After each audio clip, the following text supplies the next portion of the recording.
तो आज हमारे पास है रॉबर्ट कियोसाकी की वो क्लासिक किताब रिच डैड पुअर डैड, और इस पर मिली एक ताज़ा समीक्षा।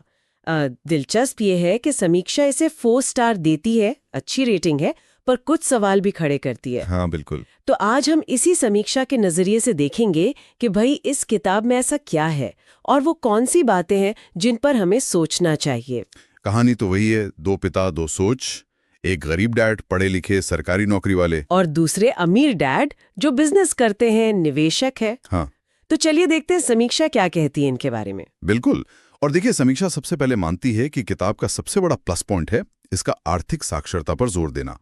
कियोसाकी ने ये बात बहुत अच्छे से समझाई कि स्कूल हमें पैसा कमाना तो सिखाते हैं, पर पैसे को संभालना, बढ़ाना वो नहीं। सही कहा। और समीक्षा खास तौर पर जिक्र करती है एसेट्स और लायबिलिटीज का। मतलब संपत्ति वो जो पैसा जेब में डाले, और देनदारी वो जो पैसा निकाले। एसेट लायबिलिटी वाला फंडा तो बहुत ही मशहूर हुआ। हाँ, और कियोसाकी का वो कहना कि अमीर संपत्ति खरीदते हैं, गरीब और मध्यम वर्ग देनदारियां। समीक्षा कहती है ये विचार लोगों को सोचने पर मजबूर कर देता है, भले ही फिनांस की दुनिया में परिभाषा थोड़ी अलग हो। हाँ ये तो है, लेकिन समीक्षा सिर्फ यही नहीं रुकती है ना, वो इस बात पर भी ध्यान देती है कि किताब कहती है सीखने के लिए काम करो, सिर्फ पैसे के लिए नहीं। जी हाँ। समीक्षा मानती है कि ये बात उन लोगों को बहुत प्रेरित करती है जो अपनी 9 से 5 जॉब में फंसा हुआ महसूस करते हैं, जिसे कियोसाकी ने रैट रेस कहा है। बिल्कुल, वो चूहा दौड़। हाँ। तो क्या समीक्षा इस रैट रेस से निकलने के रास्ते पर भी कुछ कहती है? हाँ, वो कहती है कि कियोसाकी का जो समाधान है पैसिव इनकम बनाना, सुनने में तो बहुत अच्छा लगता है, आकर्षक है। पर यहीं पर समीक्षा थोड़ी क्रिटिकल हो जाती है। वो मानती है कि किताब अमीरों की मानसिकता, मतलब अवसर देखना, रिस्क मैनेज करना, ये सब बताती तो है। अच्छा। पर ये नहीं बताती कि असल में ये मानसिकता कैसे अपनाएं या पैसिव इनकम असल में कैसे बनाएं। तो समीक्षा कहती है कि प्रेरणा तो मिलती है, पर कोई प्रैक्टिकल रोड मैप नहीं है। अच्छा, तो मतलब मोटिवेशन भरपूर पर स्टेप्स गायब। ये तो काफी सुना है इस किताब के बारे में। हाँ, ये आम आलोचना है।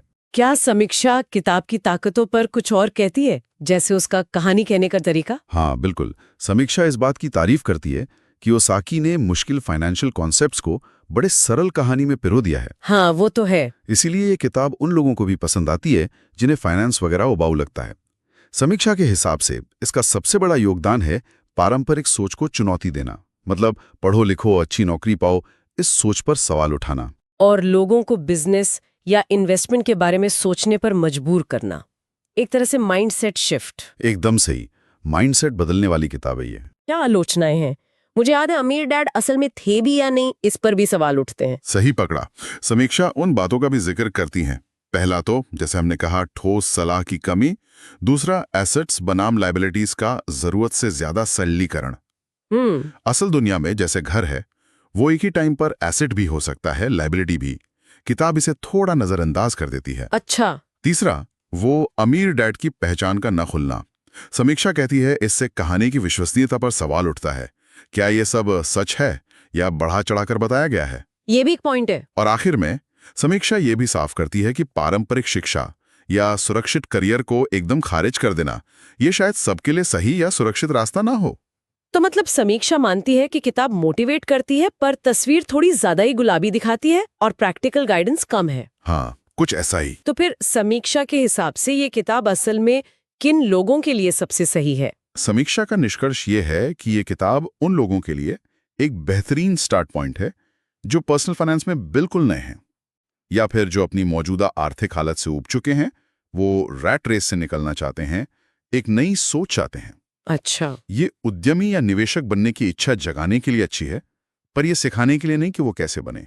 ये माइंडसेट शिफ्टर ज्यादा है, एक्शन प्लान कम। समझ गई। तो कुल मिलाकर ये 4 स्टार समीक्षा रिच डैड पुअर डैड को एक पावरफुल किताब मानती है जो पैसे को देखने का नजरिया बदल सकती है। हाँ। लेकिन इसे फाइनेंस की पूरी गाइड बुक समझने की भूल नहीं करनी चाहिए। ये सोच पर काम करती है, बारीकियों पर नहीं। एकदम सही कहा।